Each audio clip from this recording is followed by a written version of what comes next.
Hello, and thank you for joining us today. My name is Bob Sawin, and I am a member of the Child Health Advisory Council that works with Career Physician. And we're having a pediatric insight conversation today brought to you by Career Physician. Joining me today are colleagues, leaders in pediatric medicine. We have with us Bruder Stapleton, former chair of pediatrics at the University of Washington, who chairs our council. Valerie Opipari, who's the former chair of pediatrics at the University of Michigan. We have Chris Gleason, who's former chief of neonatology at the University of Washington and Seattle Children's. Arnold Straus, who's the former chair at the University of Cincinnati and Cincinnati Children's Hospital. And Craig Hillemeier, who's former department chair and dean at Penn State Medical Center in Hershey, Pennsylvania. So welcome to all my colleagues. And today we want to talk about something that comes up a lot in our prior conversations, and that is, what's the best way to support new leaders who are in their leadership role, possibly for the first time in a significant leadership role? What are the needs and the opportunities to support these people to make sure they're successful in their new role? And wondered if we could start the conversation with Dr. Opipari talking about, what's your sense of sort of the current landscape in academic pediatrics? What are the challenges in bringing new leaders into leadership roles? Well, thanks, Bob.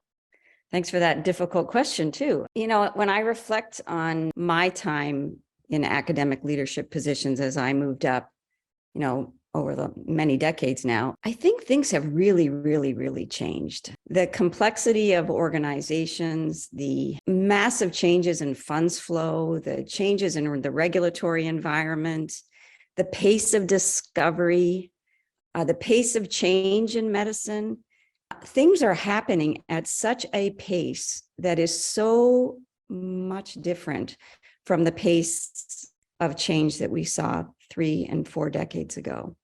And as a result of that, I think that, I'll use the word arrogance, I think the arrogance of how we approached leadership in the past was kind of the saying that you have in surgery, see one, do one, teach one. Yeah. That arrogance doesn't work anymore. And when you bring a new leader into, virtually any position, leading a research team, leading a division, leading a department, holding a major role as an administrator within a health system, at the same time you have a role within a discipline that you practice. There are so many nuances to these roles and responsibilities that it's hard to believe anybody can just walk into that and think that they have all the skill sets at their ready in order to be highly successful. And so what I observe, and I say this also from the standpoint of doing reviews for institutions over the last 3 decades, just the sheer amount of significant risk come with virtually any new leadership position. You have a moral obligation to make sure that individual has surrounded around them, the mentorship, the coaching, the expertise that they may lack in their experience, but they're going to need to be successful. So, my view of this has really evolved, and I don't think any of us could do these jobs without really a cadre of support around us in this day and age. So thank you. Those are compelling comments. And given that, I assume that most of the people who are emerging into a new leadership role need some level of support. And it seems as though that realization is more commonly held now by institutions and by the individuals. Thoughts, Arnie, on whether the guidance, the mentorship, the coaching, whatever degree of support you're going to provide these new leaders, talk about how important it is that the advisor have specialty specific knowledge. So for example, Valerie mentioned the financial challenges or the regulatory challenges. Does an individual need multiple advisors and supporters? What are your thoughts about the types of support these people need? Thank you, Bob. I think one of the key issues is upfront for the leader themselves and the institution, and then the potential advisors to assess what the strengths and weaknesses of that leader actually are. So is the person well experienced in, for example, clinical research, but not in other areas of research, or pretty well versed in financial matters and not in research? And I think that is the way to help identify what the needs for support actually are. So an early on assessment, I think, is critical, and a self-assessment. I mean, I knew that I didn't know very much about financial matters when I became a chair, and that had to be rectified, and is especially critical now, 10 years later. So I think an assessment is critical. Having said that, and I agree with Valerie, it's difficult for one person to have all of the experience and skills needed to be successful. It is really crucial to have a support team of people, but recognize that the leader is the leader and the team are support. So that it's very important to assess the team, for the leader to assess the team and to search for the right people. And if the right people are not in place, to change them. And advisors can help with that because of their experience at other institutions, knowing which members of the team are actually being supportive and which may not be. So early assessment, I think, is critical. And then moving on when necessary to a different team member. Yeah, I'm glad you, thank you, Arnie. I'm glad you brought up this issue of team function too, and wondered if people had thoughts about, you may surround yourself with a team of people who have content expertise, but who don't work well as a team, and just wondered, what thoughts people had about the role of coaching or mentorship in team development. Bruder, I know you've had a lot of experience in putting together multidisciplinary teams, or teams that are perhaps challenged in their dysfunction. Any thoughts about the best way to address that? Well, I do think that having someone who is familiar with the institution or department, and then who can help the individual, can respond to the new leader's concern, questions, is very helpful. Oftentimes only knowing the position and not the environment makes it challenging to help advise someone. But I think, having someone who's gone through a leadership experience that's formed teams, and understanding the importance of one, as Arnie said, really assessing the people and their talents and trying to get them into the right position so that they can utilize their talents for the mission of the institution and the department, is really important. And foremost in that is having the leader, helping the leader articulate what the vision and the values and the purposes of developing the team are, and then assessing if people will align to that vision, and getting the right people who are willing to advance that vision on the team and take advantage of their skills. They may not all agree, but if they have a skill and they can agree on the goal, that seemed to me to be one of the most important things of building the team. Yeah, thank you. Craig. Yeah, I love this conversation because it brings out some really interesting points. I think one of the failures that I've seen of teams is that oftentimes the new leader who's bringing this team together doesn't appreciate the value of diversity in that team. And I don't mean just diversity in terms of gender, ethnicity, whatever. I also mean diversity in terms of how they're going to be approaching the problems. I mean, if they're strong in the area of laboratory research, they need to have someone who's strong in clinical research and someone who's strong in clinical outreach. I mean, to have a team that really encompasses all of those different areas. And then the second most common reason I think I've seen teams fail is because the leader doesn't listen to the teams. They have to learn that it's not just hearing the words they say, it's really listening to what they're saying and incorporating those views into how they feel and how they want to go forward. And that's so important, and oftentimes not intuitive when new leaders take their positions. Yeah, thank you. And I would add to that along with diversity of background and experience, there's diversity of style, and understanding individual styles within the function of the team is an important concept. And as you know, there are lots of tools to look at that. There's authors who have written considerable amount of material about team function. And I think sometimes as a outside advisor or coach, we can help the leader understand the different styles and how to optimize the interaction between team members, irrespective of their expertise.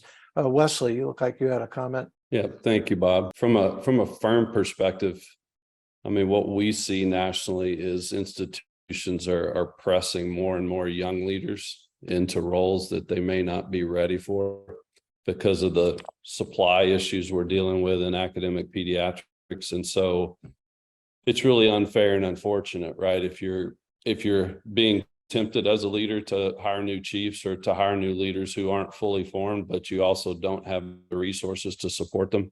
I mean, that's a dangerous proposition for a lot of different reasons. But so I think that, you know, the resource that the council has created is in response to that, right? So that, I mean, we actually have a client that's considering even an assistant professor for a chief job, right? So if you think about what would it take for an assistant professor, as we think about an assistant professor to be a successful chief, what would you have to do to give them any chance of success? And so love all the comments and agree with Craig on the conversation. Is it, when you talk about the pipeline, is it your perception that because of the complexities of leadership that Valerie outlined at the beginning of our discussion, that young academic physicians are deterred or discouraged by the challenges and don't aspire to that? Or what do you think is going on with this perception that there's a less limited or a more limited pool? I mean, Valerie sent me an article today just on the increased rate of women leaving academic medicine and it being higher than men, but both are leaving, right, in increased rates. And I think it's much like when somebody's in their residency, right? If they run into a grumpy subspecialist, they may not want to be that subspecialty, right? And I think young leaders are running into really frustrated people right now because of COVID and burnout and all these things. And so it's being a clinical division or department leader is not as attractive as it used to be in a lot of cases. And so that has an impact on it. But I think it's also an institutional failure, right? To have really proactive leadership development and succession planning, you know, all the things that we talk about that get people ready for those roles versus somebody being thrown into a role unexpectedly. And so it's a lot of those things, Bob. But Valerie? Yeah, I was going to bring up that article. Thanks for mentioning it, Wesley. You know, I think that we cannot underestimate the level of stress that exists in medicine, period, but in academic medicine in spades. And the young people coming up can see the stress. COVID brought out a lot of it. And obviously, you know, we're all still trying to recover from the effects of COVID, both, you know, psychologically, clinically, but also financially. Most institutions are still in really significant, difficult positions. But the young people coming up, you know, not all of them would choose to have that kind of stress be part of their existence. And so I think that, you know, it kind of gets back to the earlier comments that several of you have made around having a strong team and having strong advisors and mentors and coaches around you. The more that you can provide an environment to your new leader that's nurturing to them, that helps to reduce some of the unnecessary stress, then the better it is, because you certainly don't want to see anyone fail. But every time there is a failure, it sends a message to all the young people that are coming up from, you know, behind, saying, well, wait a minute, if so-and-so couldn't make it, how could I ever make it in that kind of role and responsibility? And so, you know, we've got to be cognizant of the fact that the pipeline is under severe stress. I mean, we've all seen this in the reviews that we do for institutions when we're trying to solicit names to help institutions to get a nice cadre of individuals to consider for a position. You know, it's a lot of work trying to encourage individuals to put their names forward. And that's a message. And so I just think that, anything that any of us can do and institutions can do to not just identify talent, but to start early nurturing them and helping them to understand, the gaps in their experience that might make it difficult for them. But then also, as several of you said, bringing in the advisors and the people around them that are not necessarily going to tell them everything to do, but certainly provide that branch of support as they take on these roles and responsibilities. And if we don't get forward better doing this, we are really going to suffer even worse than we are right now trying to find talent to fill these positions. So it's incumbent upon all of us to take advantage of the resources, provide the resources, and provide the kind of expertise that I think we're discussing today, to really make sure academic medicine doesn't fall behind in advancing care, research and the training of the next generation. Valerie, that's really compelling, and thank you for bringing that up. I would just add from a personal perspective that I think it's such a paradox that, in fact, from my perspective, one of the cures, if you will, or one of the interventions to minimize burnout is to give people a role in leadership and to give them a sense of agency and importance. But I think you've pointed out really well, to do that without support is putting them in a vulnerable position. So I agree with you totally that unless we nail this as a field, we're going to have potential challenges. This is a robust discussion, and one that I think we probably should continue in another opportunity. Maybe talk a little more in the next session about what some of our experience has been in interventions and what kind of successes we've had. But I think what we've talked about today is we all agree that it's very important for the future of academic medicine to identify emerging leaders and support them in their new leadership roles, realizing how complex and challenging it is.